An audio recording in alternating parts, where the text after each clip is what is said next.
Commander Velthak stood in the center of the massive bridge aboard the Dominion's edge. The ship was one of the largest in the Valkyrian Empire's fleet. Its dark metal hull stretched for nearly 3 kilometers. Hundreds of smaller attack ships followed behind it like a swarm of deadly insects. The commander looked at the holographic display floating before him. It showed a small blue planet orbiting a yellow star. The planet looked peaceful from this distance. White clouds swirled around, green and brown continents. It reminded him of dozens of other worlds he had conquered. "Report," Velthak said to his intelligence officer. Lieutenant Corvin stepped forward. His scaled skin gleamed under the bridge lights. "The planet designation is Earth, Commander. Our scouts have been watching it for several cycles. The inhabitants call themselves humans," Velthak nodded slowly. "What is their technology level?" "Primitive, sir, very primitive." Corvin touched his wrist device. New images appeared in the hologram. "They still use chemical rockets to reach their own moon. Their weapons fire small metal projectiles using explosive powder. They have no energy shields, no plasma cannons, no faster-than-light travel." The commander smiled. His sharp teeth gleamed. "How primitive are we talking?" "They are fighting wars among themselves using metal vehicles that roll on the ground. Their aircraft move slower than our personal transports. Most of their people live in simple buildings made of stone, metal, and glass." Other officers on the bridge began to laugh. Captain Zareth stepped closer to examine the images. "Commander, this looks easier than the Zenthari conquest. At least the Zenthari had energy weapons." Velthak remembered the Zenthari War. It had lasted exactly 18 hours.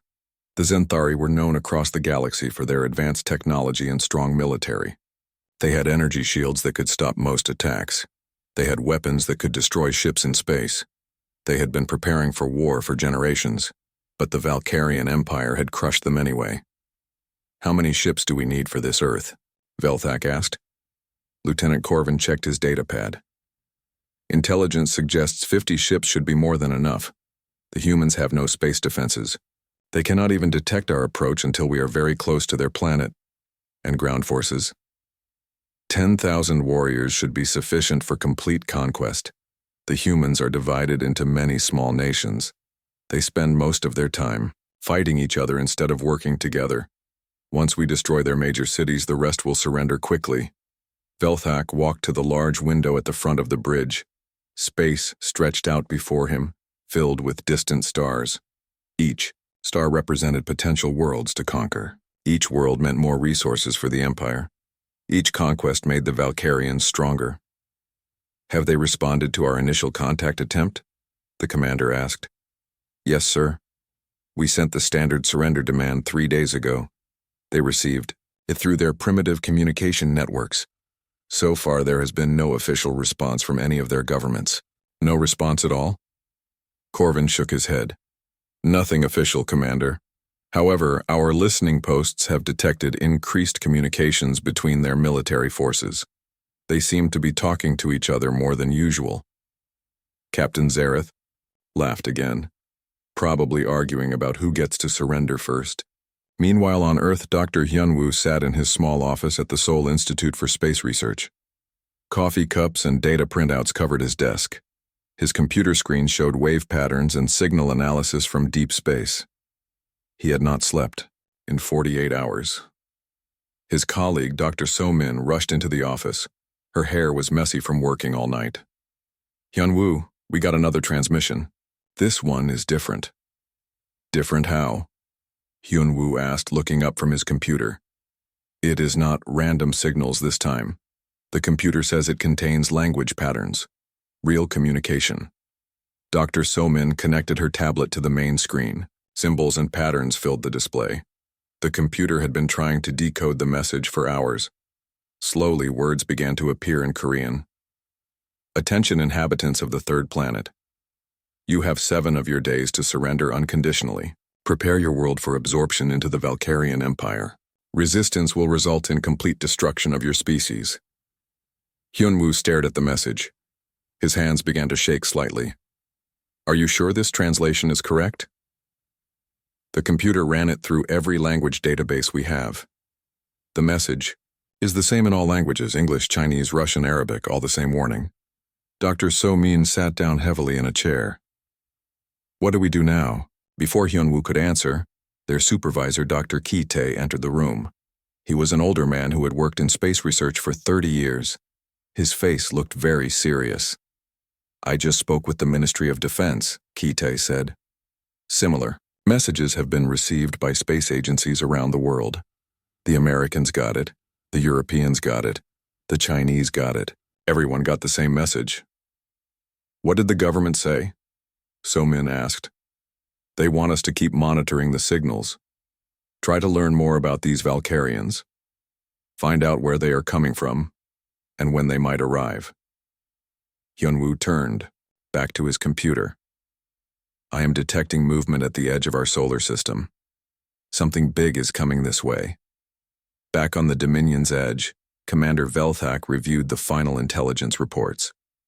The humans had approximately 8 billion individuals spread across their planet. Most lived in large cities that would be easy targets. Their military forces were scattered and used different equipment depending on their nation. The humans have no unified command structure, Lieutenant Corvin reported. Their nations cannot agree on simple trade deals. They will never coordinate. An effective defense. Velthak nodded approvingly. This will be over quickly. Send word to the Empire. We will add Earth to our conquered worlds within 1 standard week. The commander looked at the tactical display. 50 Valkyrian ships against an entire planet of primitives. Each ship carried advanced energy weapons, protective shields, and 200 trained warriors. The humans had nothing that could threaten them. Begin final approach, Velthak ordered. Maintain formation. Prepare for standard conquest protocol. The fleet moved forward through space like a dark cloud approaching the small blue world. Behind them, the Valkyrian Empire waited for news of another easy victory. They had conquered 847 worlds using the same methods. Earth would be number 848. On Earth, Dr. Hyunwoo watched his instruments as unknown objects approached from deep space. The signals were getting stronger. Whatever was coming was very large and very advanced. He picked up his phone to call the Ministry of Defense again. Humanity was about to face something completely new. Something that would test every assumption about what it meant to be human. The assessment was complete. The Valkyrians expected an easy conquest. The humans expected to fight for their survival. Neither species truly understood what was about to happen. The war for Earth was about to begin. The Valkyrian fleet entered Earth's solar system like a dark storm approaching a peaceful shore. Commander Velthak expected to find panic across the human world. He expected desperate messages begging for mercy. He expected the quick surrender that always came when primitive species saw the power of the Empire. Instead, he found something he had never encountered before. Complete silence. Communication status report, Velthak demanded from his bridge crew. Lieutenant Corvin checked his instruments. No surrender transmissions, Commander. No panic broadcasts. The humans have gone completely quiet on all communication channels. Captain Zareth frowned. That is unusual. Most species start broadcasting surrender offers the moment they see our ships. On Earth, Lieutenant Commander Tae-young sat in the deep underground command center at NORAD. The room was filled with military personnel from different countries. American generals sat next to Chinese admirals. Russian colonels worked alongside Japanese commanders. For the first time in human history, every military force on Earth was working together. Status report from all sectors, Tae-young announced, into his headset. Voices responded from around the world. European command ready. All satellites have been modified and are online. Asian Defense Network operational. Tracking systems are recording everything. American Pacific Fleet in position. All units maintaining radio silence as ordered. Dr. Eun-jung walked over to Tae-young's station. She was a strategic analyst who had spent years studying military history. Her job was to find patterns in how different armies fought wars. Now, she was trying to understand how aliens might think. The silence is working, she said quietly. Look at their movement patterns. On the main screen, red dots showed the positions of alien ships. The dots were moving in a standard formation. They approached Earth the same way they had probably approached hundreds of other worlds. They are not changing their tactics, Yunjung continued. They think we are like every other species they have conquered. That gives us an advantage. Taeyang nodded. How long do we maintain silence? Until they get close enough for our modified satellites to scan their ships completely. We need to learn everything we can about their technology before they realize what we are doing. Meanwhile, Captain Jae-ho worked frantically in a civilian space facility outside Seoul. His team included engineer Hye-won and communications specialist Dong-hyun. Their mission was simple in words but nearly impossible in reality. Find a way to hurt ships that should be invulnerable to anything Earth possessed. The nuclear option will not work, Hye-won said, looking at her computer calculations. Their energy shields are too strong. Our most powerful weapons would barely scratch their hull. Dong-hyun looked up from his communication equipment. But we do not need to destroy them. We just need to surprise them. What do you mean? Jae-ho asked. Every species they have conquered probably tried to fight them with brute force. Energy weapons against energy shields. Big guns against big ships. What if we do something completely different? Jae-ho smiled slowly. You mean something they would never expect from a primitive species? Back on the Dominion's edge, Commander Velthak was becoming impatient. His fleet had been approaching Earth for 6 hours. Usually primitive species were broadcasting surrender messages within the first hour. Are we certain their communication systems are working? He asked. Yes, Commander, Lieutenant Corvin replied. We can detect their satellite networks and radio transmissions. They are definitely capable of contacting us. Then why are they not surrendering? Captain Zareth stepped forward. Perhaps they are too frightened to respond. Some primitive species freeze when they encounter superior technology. Veltak was not convinced. In over 20 years of conquest, he had never encountered complete silence from a target species. Fear usually made primitives talk more, not less.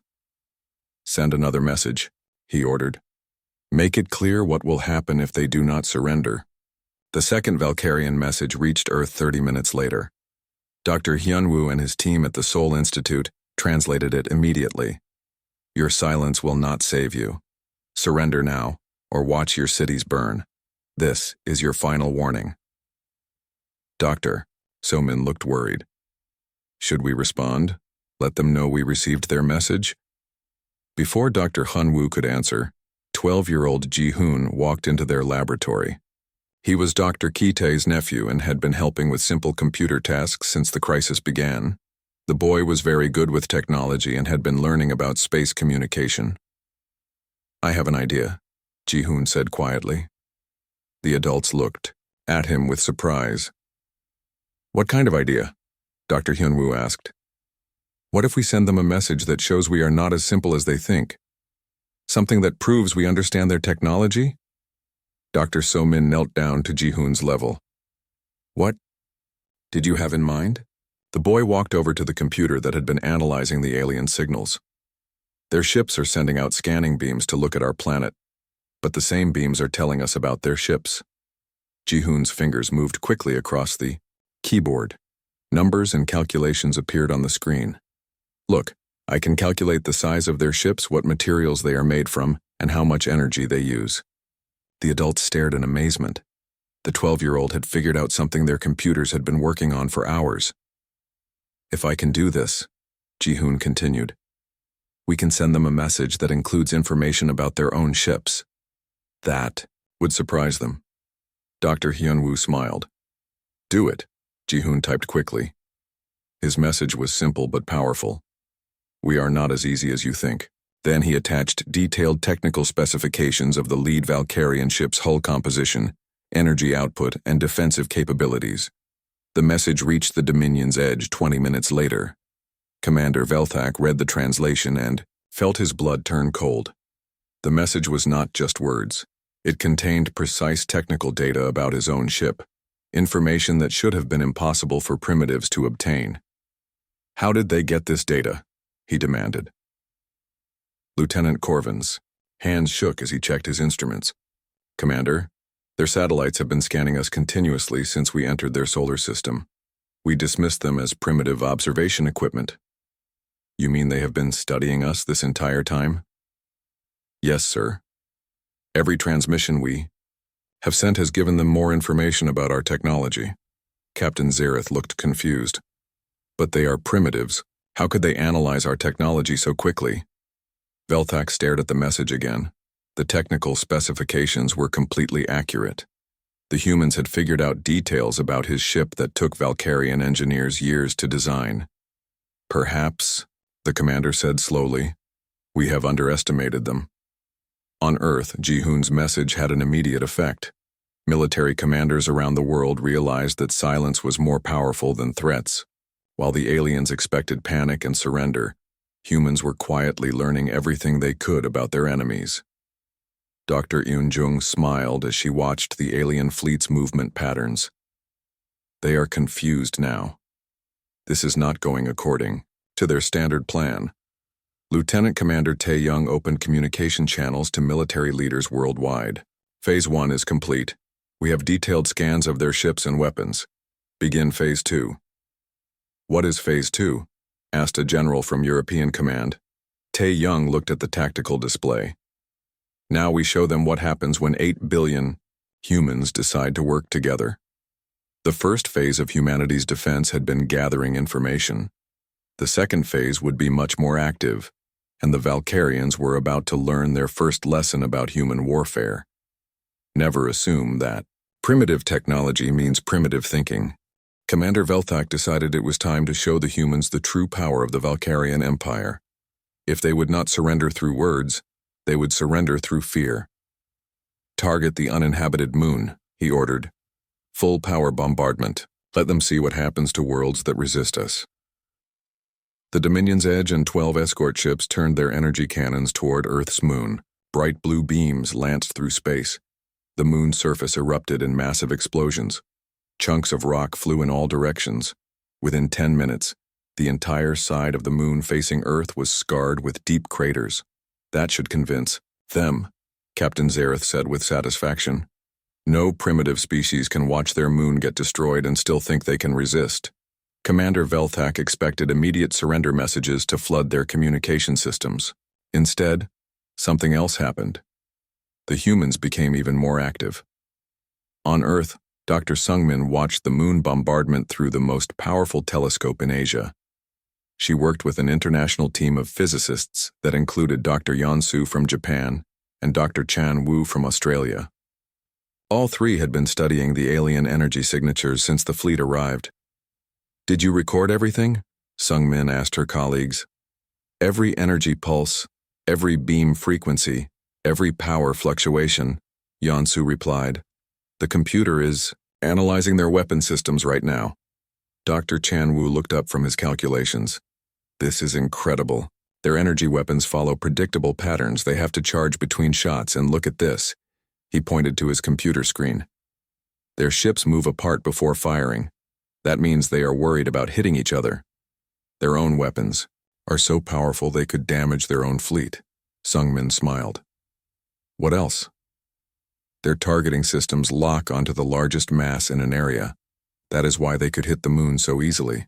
But it also means they have trouble hitting small, fast-moving targets. Yeonsu added more information. And their shields seem to be strongest against energy weapons, but I am not sure how they handle physical impacts. The three scientists had learned more about Valkyrian military technology in 10 minutes than the aliens expected any species to learn in years. Meanwhile, Captain Insu was leading a meeting at a military base outside Seoul.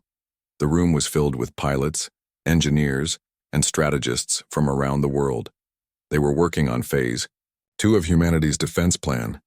We cannot match their firepower, Insu explained, but we do not need to. We just need to make them think differently. A Russian pilot raised her hand. What do you mean? They expect us to fight like every other species they have conquered. Energy weapons against energy weapons. Big ships against big ships. Instead, we give them something completely unexpected. Insu activated a holographic display. It showed modified civilian spacecraft, cargo ships that had been fitted with nuclear warheads, research probes carrying kinetic impactors, Communication satellites loaded with explosive devices. This looks like junk, an American general commented. Exactly, Insu replied. That is the point. They will see these modified civilian craft and think we are desperate. They will not take them seriously until it is too late. An Indian commander studied the plans. But will these weapons actually hurt their ships? That is not the goal of the first attack, Insu said. The goal is to learn. Every weapon we fire will teach us something about their defenses. Every attack will reveal more information about how they think. Lieutenant Na-Young entered the room carrying a tablet full of data. She had been coordinating with intelligence teams worldwide. We have confirmation from all sectors. Every nation is ready to contribute to the test attack. What kind of test? The Russian pilot asked. Na-Young smiled.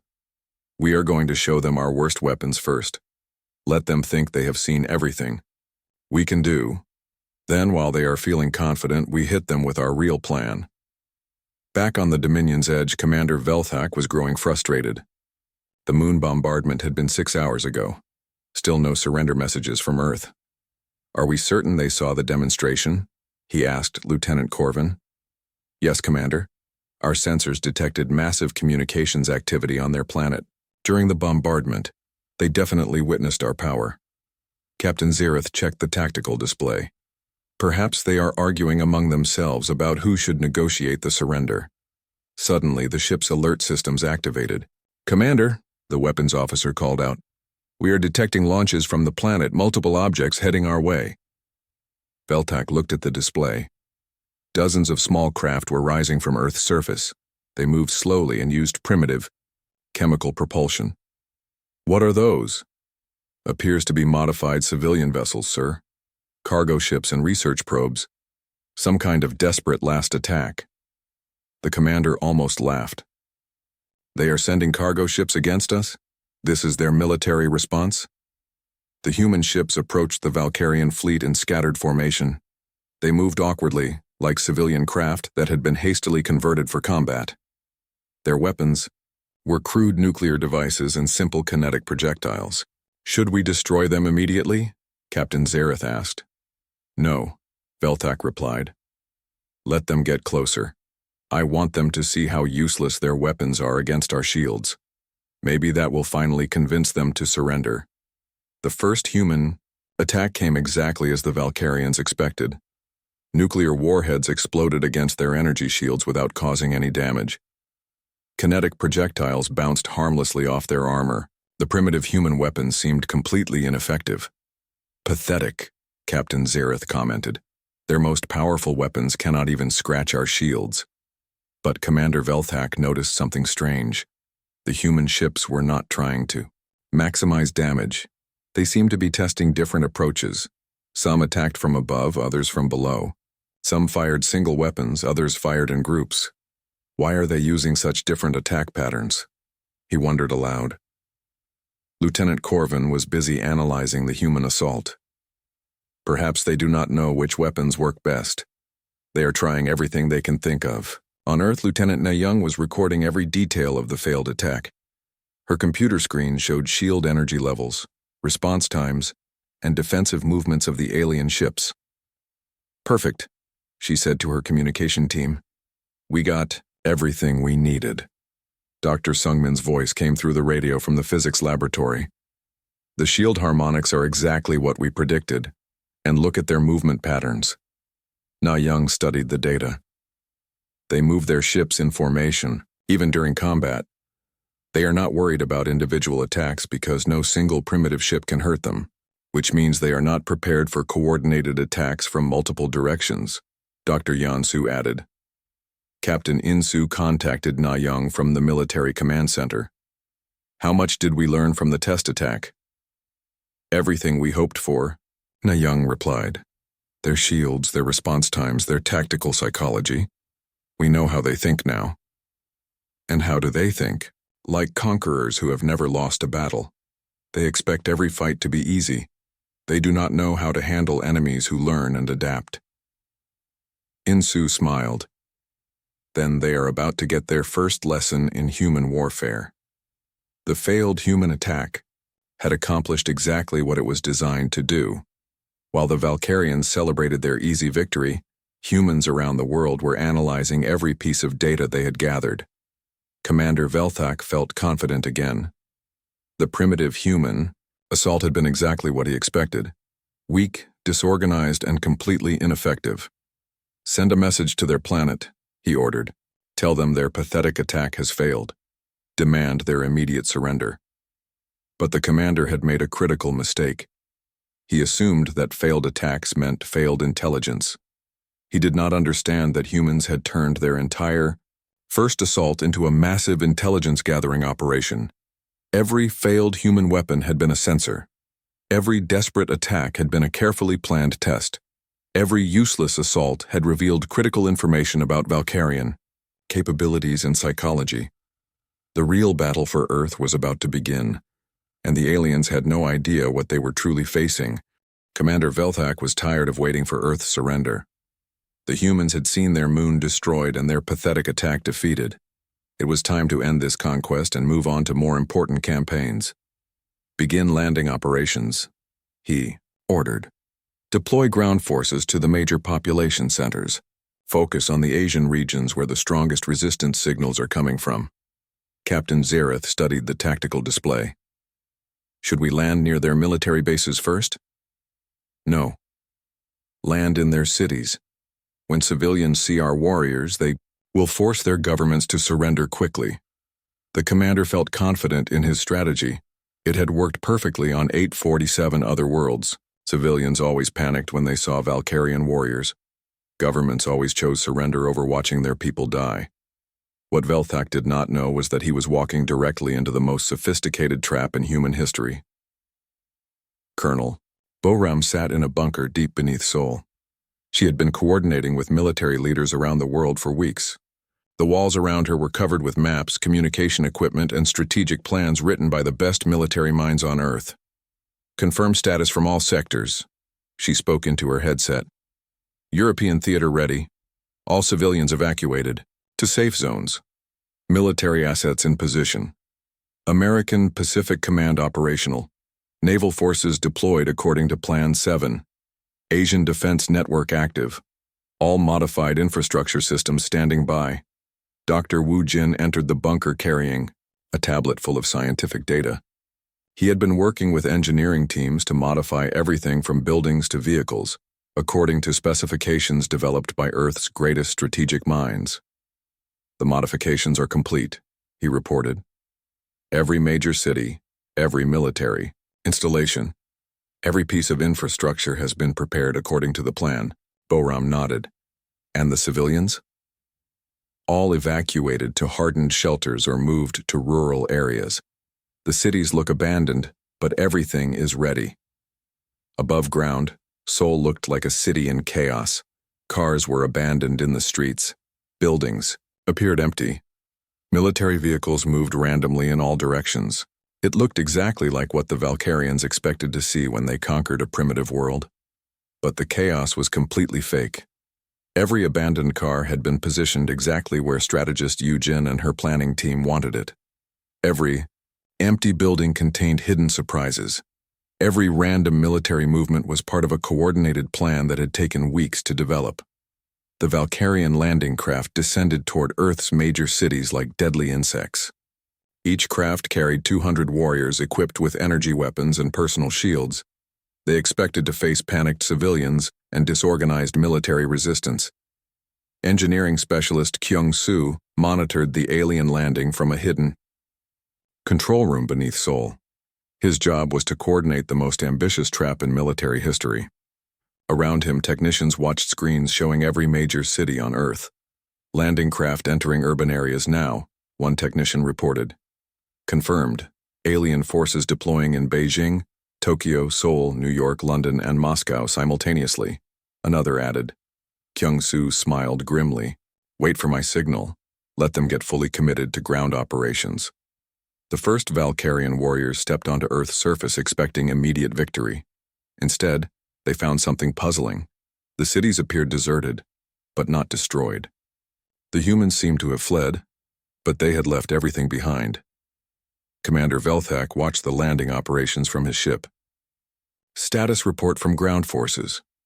Minor resistance only, Commander, his ground commander reported. Some scattered military units, but nothing organized. The humans appear to have abandoned their cities. Excellent.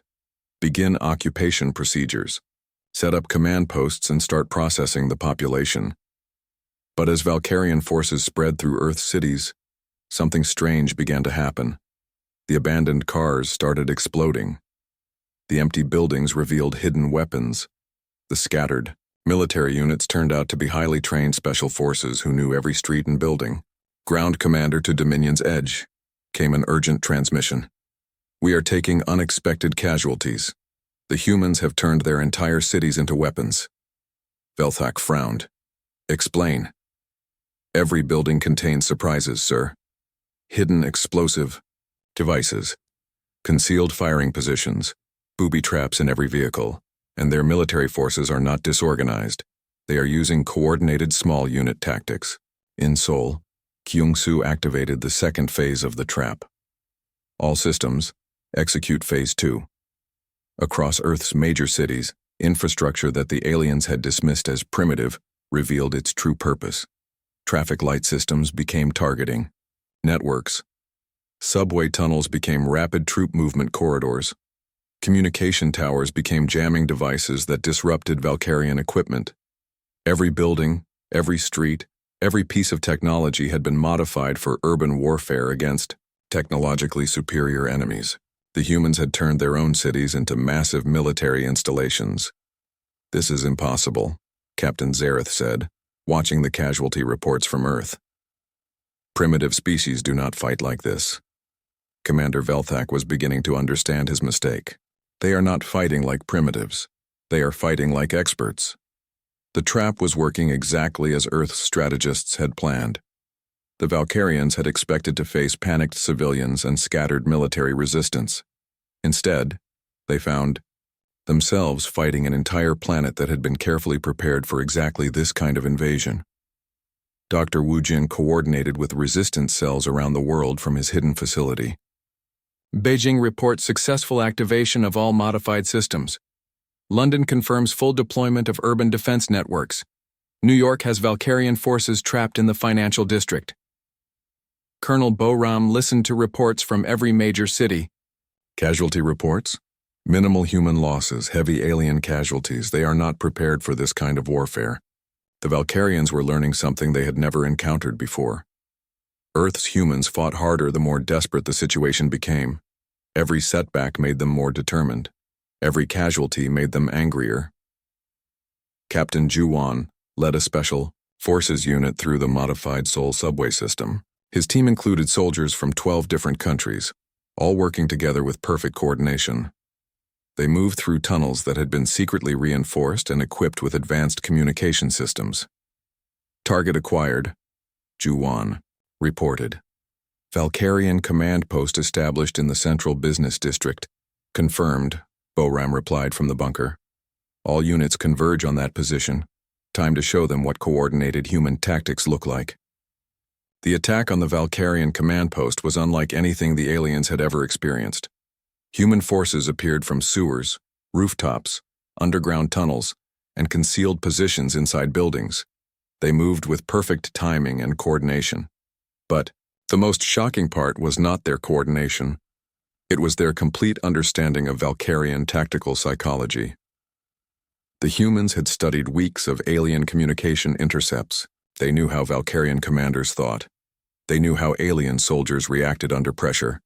They had learned to predict Valkyrian responses and plan countermoves in advance. Impossible, the Valkyrian ground commander transmitted to his ship. They are anticipating our every move. It is like they can read our minds. Commander Velthak stared at the tactical display in disbelief. His ground forces were being systematically outmaneuvered by enemies using primitive weapons. Human soldiers with chemical projectile weapons were defeating Valkyrian warriors with energy shields and plasma rifles. How are they doing this? He demanded. Lieutenant Corvin checked his instruments frantically. Commander, I am detecting something unusual. Their communication networks are incredibly sophisticated. They are sharing information instantly across their entire planet. What kind of information? Everything, sir. Tactical data, casualty reports, strategic updates. Every human soldier seems to know what every other human soldier is doing. Captain, Zareth looked confused. But that is impossible. No primitive species has that level of coordination. Commander Velthak finally understood the magnitude of his error. They are not primitive. They never were primitive on Earth. Lieutenant Na Young coordinated the global information network from her command center. Every human soldier, every resistance fighter, every civilian volunteer was connected through the most advanced communication system ever created. Status update from all theaters, she requested. Reports flooded in from around the world. Moscow reports Valkyrian forces in full retreat. London has them trapped in defensive positions. Tokyo confirms successful counterattack operations. Dr. Sungmin's voice came through the communication system. We are detecting panic transmissions from their ships. They are requesting reinforcements. Young smiled. Let them call for help. By the time reinforcements arrive, we will be ready for them too. The trap had worked perfectly. The Valkyrians had expected to conquer a divided planet of primitive tribes. Instead, they found themselves fighting 8 billion humans who had learned to think and act as one unified species. Commander Velthak sent an unprecedented message to the Valkyrian High Command. Request immediate tactical reassessment of conquest target. Human resistance exceeds all standard parameters. Recommend reclassification of threat level. The response from High Command was immediate and angry. The Valkyrian ground invasion had become a nightmare that defied everything Commander Velthak thought he knew about warfare. His warriors were retreating from every major city on Earth. Species that should have surrendered in hours were fighting back with tactics he had never encountered. Ground commander to all ships, came the desperate transmission. Request immediate evacuation. Human resistance has exceeded all projections. Captain Zareth stared at the tactical display in disbelief. Commander, our warriors are being defeated by primitives using metal projectile weapons. How is this possible? Velthak did not answer immediately. He was studying reports that challenged everything the Valkyrian Empire believed about conquest. These humans were not just fighting back. They were learning and adapting faster than any species he had ever encountered. On Earth, Dr. Minho coordinated with resistance cells from his hidden laboratory in Seoul. His colleague Dr. Young Soo provided real-time analysis of alien weaknesses that human forces discovered through continuous combat. The Valkyrian warriors have a critical psychological flaw, Young Soo reported to military commanders worldwide. They expect quick victories. When battles last longer than expected, they become confused and make mistakes. Dr. Minho added more crucial information. Their energy shields are designed to stop plasma weapons and energy beams, but they are less effective against rapid-fire projectile weapons, especially when attacked from multiple angles simultaneously. Communications specialist He Jin had been intercepting alien military transmissions for hours. I am picking up panic communications between their ships. They are requesting reinforcements and tactical guidance from their home command. What are they saying? Minho asked. Commander Velthak is trying to explain to his superiors that Earth is not a standard conquest target, but his commanders do not believe him. The intercepted conversation revealed something important about Valkyrian psychology. The Empire had been so successful for so long that they could not imagine facing an enemy that fought back effectively. Captain, Juan led another coordinated assault against Valkyrian positions in downtown Seoul. His team had learned to use captured alien equipment against the invaders. But more importantly, they had learned to think like their enemies. Remember, Juan told his soldiers, Valkyrian tactics are based on intimidation and overwhelming force. They do not know how to handle enemies who refuse to be intimidated. The human attack began with exactly the kind of assault the aliens expected. Direct frontal attack with projectile weapons against energy shields. The Valkyrians confidently activated their standard defensive procedures. Then the real attack came from directions the aliens never anticipated. Human soldiers emerged from storm drains, ventilation systems, and concealed positions inside buildings the Valkyrians thought were empty. They used captured alien plasma weapons combined with human tactical coordination. "This is impossible," the Valkyrian ground commander transmitted to his ship. "They are using our own weapons more effectively than we do." But the most shocking discovery came when Hyjin intercepted a conversation between Valkyrian officers. "These humans are studying us," one alien voice said. "Every battle teaches them something new about our capabilities." "How can primitives learn so quickly?" another voice replied. "I do not think they are primitives. Look at their coordination, look at how they adapt. No primitive species fights like this." Admiral Se-Ram had been appointed to coordinate Earth's space defenses using captured alien technology. She worked from a command center that had been secretly built during the first days of the invasion. Around her, human engineers and scientists were reverse engineering Valkyrian equipment. "Status report on the captured technology," she requested. Engineer Haiwan looked up from a disassembled alien weapon. "We have figured out how their energy systems work. The power source is incredibly advanced, but the control systems are surprisingly simple." "Simple how?" "They are designed for warriors who follow standard procedures. The weapons work perfectly for expected combat situations, but they are not flexible enough for creative tactical applications." Communications specialist Dong Hyun added more information. "I have been analyzing their ship-to-ship communications. Their military doctrine is based on overwhelming technological superiority. They have never developed tactics for fighting enemies, who are technologically weaker, but strategically smarter." Admiral Se-Ram smiled grimly. "Then we are about to give them a lesson in human innovation. The Human Space Defense Plan was the most ambitious project in Earth's history. Using captured alien technology and human engineering creativity, they had built weapons that the Valkyrians would never expect. Begin Phase 3 operations," Se-Ram ordered. Around Earth's orbit, modified human satellites activated systems that combined alien energy technology with human tactical thinking. The satellites had been disguised to look like primitive communication equipment. In reality, they were sophisticated weapons platforms. Commander Velthak was coordinating the evacuation of his ground forces when his ship's alert systems activated. "Commander, we are detecting energy signatures from the planet's satellite network." "What kind of energy signatures?" Velthak demanded. "Unknown configuration, sir. The satellites appear to be charging some kind of weapon systems. But that should be impossible. We scanned those satellites when we arrived. They were primitive communication equipment." Captain Zareth checked his instruments. "Commander, those energy signatures match our own plasma cannon technology." Velthak felt his blood turn cold. "Are you saying they have reverse engineered our weapons?" "It appears so, sir. But they are using the technology in configurations we have never seen before." The first human orbital strike came without warning. Modified satellites fired precisely coordinated plasma beams that struck Valkyrian ships from multiple angles simultaneously. The aliens' shields were designed to handle single powerful attacks, not coordinated strikes from dozens of smaller weapons. "Damage report," Velthak shouted as his ship shook under the bombardment. "Shield systems failing, Commander. Hull breaches on decks 7 through 12. Engineering reports critical damage to primary power systems."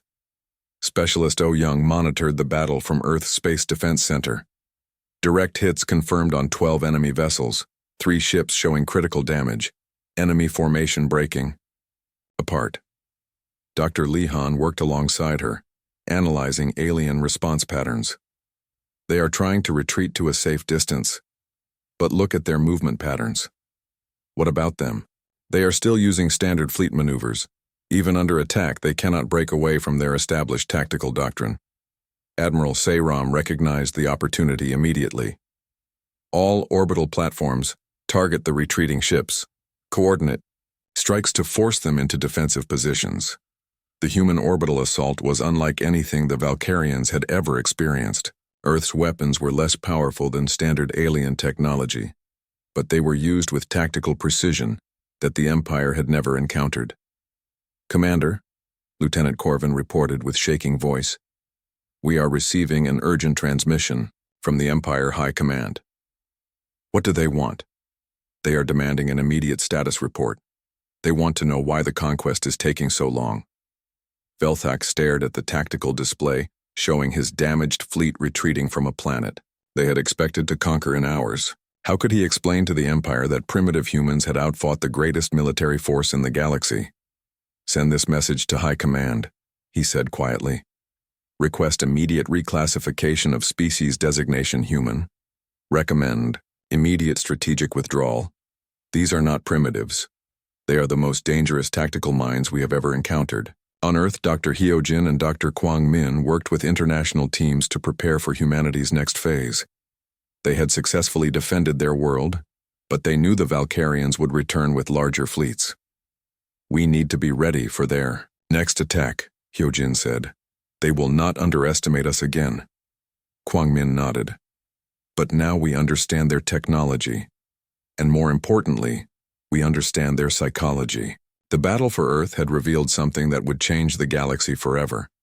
Technological superiority meant nothing against enemies who could learn, adapt, and coordinate on a planetary scale. The Valkyrian Empire was about to discover that they had not just failed to conquer another primitive world, they had encountered a species that would force them to question everything they believed about warfare, intelligence, and survival. Humanity had passed its first test. Now the real challenge would begin. The Valkyrian Empire faced something that had not happened in over 1,000 years. Complete military defeat by a species they had classified as primitive. Commander Veltak's fleet limped away from Earth's solar system, leaving behind damaged ships and shattered confidence. In the Imperial Command Center on the Valkyrian homeworld, Fleet Admiral Korvex studied the battle reports with growing disbelief. The data made no sense according to everything the Empire knew about conquest. "Explain to me how 50 advanced warships were defeated by primitives using chemical weapons," he demanded. Commander Veltak appeared on the holographic communicator. His scaled face showed exhaustion and something the Empire rarely saw from its commanders: fear. "Admiral, they are not primitives.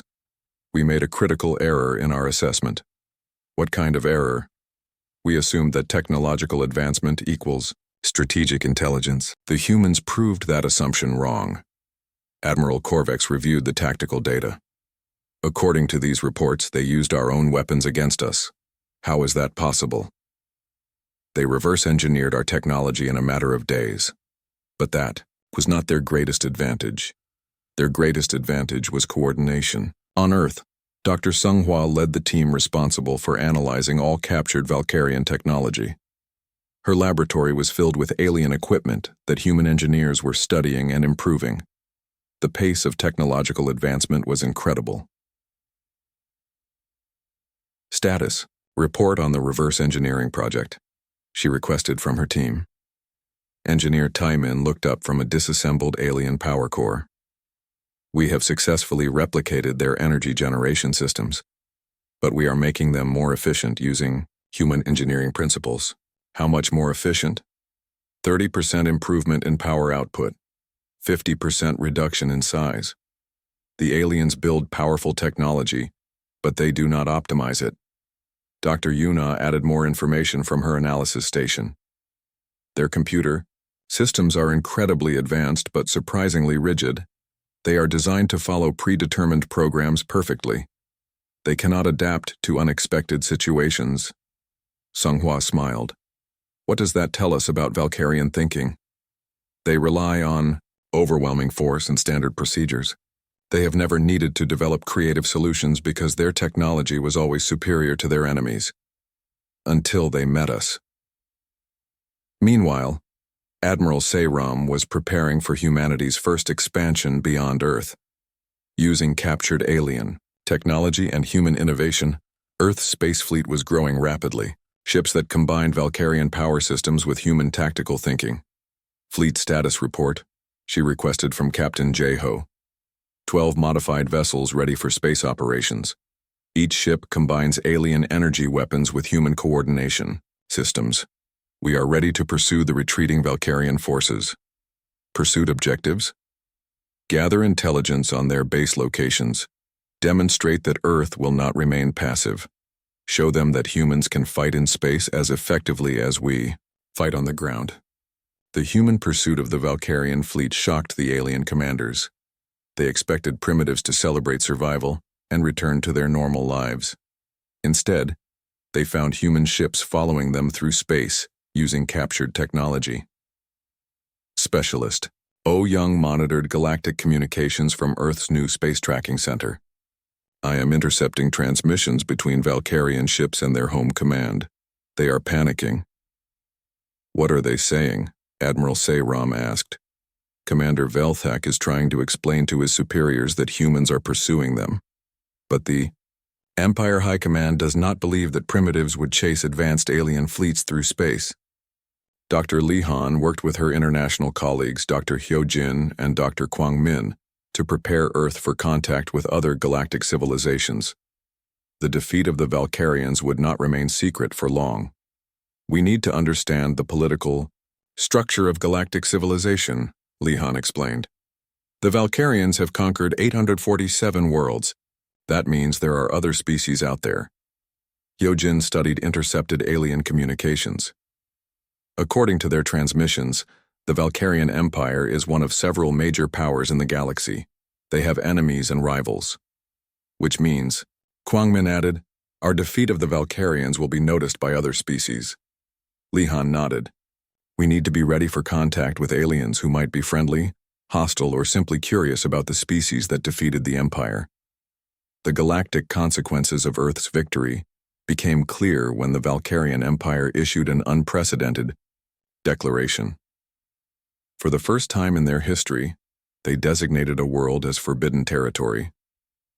Commander Velthak's final report to the Imperial High Command became a document that would spread throughout galactic civilization. Species designation. Human requires immediate reclassification. Technological assessment was fundamentally flawed. Humans possess strategic intelligence that exceeds Imperial standards. They weaponize coordination and adaptability. They learn faster than any species on record. Recommendation: avoid all contact with human space. Designate their solar system as restricted territory. Warn all Imperial forces that humans are not a conquest target. They are a strategic threat. The report continued with detailed analysis that shocked Imperial commanders. Human tactics include planetary-scale coordination, rapid technological adaptation, psychological warfare, and strategic deception. They turned their entire world into a military trap that we walked into willingly. Most critically, they study their enemies and learn to predict behavioral patterns. They defeated us not through superior technology, but through superior understanding of our own psychology. Admiral Korvex read the report 3 times before accepting its implications. Send this analysis to all Imperial fleets. Update the Galactic database. Earth is designated as a quarantine zone. What threat classification should we assign? His aide asked. Maximum. Any species capable of defeating Imperial forces using primitive technology represents an unprecedented danger to galactic stability. The warning spread throughout the galaxy faster than the Empire intended. Other civilizations intercepted Imperial communications and learned about the humans who had achieved the impossible. On Earth, Dr. Minho detected the galactic communications traffic. We are receiving transmissions from multiple alien sources. Word about our victory is spreading. Communications. Specialist Hyjin translated the messages. Most are warnings to avoid human space, but some are different. Some species are expressing interest in contact. What kind of interest? Some want to study us. Others want to form alliances. A few seem to be celebrating the Valkyrian defeat. Admiral Seyram realized that Earth's situation had fundamentally changed. We are no longer an isolated species. Our actions have consequences throughout the galaxy. Captain Juwan, now commanding Earth's first interstellar vessel, sent regular reports from beyond the solar system. I am detecting massive changes in galactic military deployments. Multiple species are repositioning their fleets. Because of us. Because everyone wants to understand how humans defeated the Valkyrian Empire, we have become the most studied species in the galaxy. Dr. Youngsu analyzed the intelligence data. This creates opportunities and dangers. Some species will want to be our allies. Others will see us as a threat that needs to be eliminated before we become too powerful. The final phase of Earth's transformation came when Lieutenant Young established contact with representatives from the Galactic Council. The Council was a loose alliance of species that had been secretly working to limit Valkyrian expansion. "They want to meet with human representatives," she reported to Earth's leadership. "What do they want to discuss?" "Our military tactics, our technology development, and our plans for expansion into galactic civilization." Dr. Kwangmin smiled as he reviewed the diplomatic communications. 6 months ago, we were alone in the universe. Now we are being invited to join galactic politics, but the most significant change was in how other species viewed humanity. The Valkyrian defeat had established humans as a species that other civilizations approached with caution and respect. Commander Velthak's final transmission became a legend throughout the galaxy. Humans were supposed to be simple targets. They had primitive technology and divided governments. We expected to conquer them in hours and add their world to our empire. Instead, they became a warning about the dangers of underestimating intelligence over technology. They proved that strategic thinking can defeat overwhelming force. They turned 8 billion individual minds into a single coordinated weapon. The human species is now designated as a galactic cautionary tale. Any civilization considering contact should remember, technological superiority means nothing against enemies who can learn, adapt, and coordinate on a planetary scale. They defeated the greatest military force in the galaxy using creativity, determination, and unity. They are no longer primitives hiding on a small blue world. They are humans, and the galaxy will never be the same. The warning spread to every corner of galactic civilization. Earth had achieved something that would echo through history. Humanity had proven that intelligence, coordination, and determination could overcome any technological advantage. The species that was supposed to be an easy conquest had become the standard by which all other civilizations measured strategic thinking. Humans were no longer alone in the universe. But now, they were no longer underestimated, either.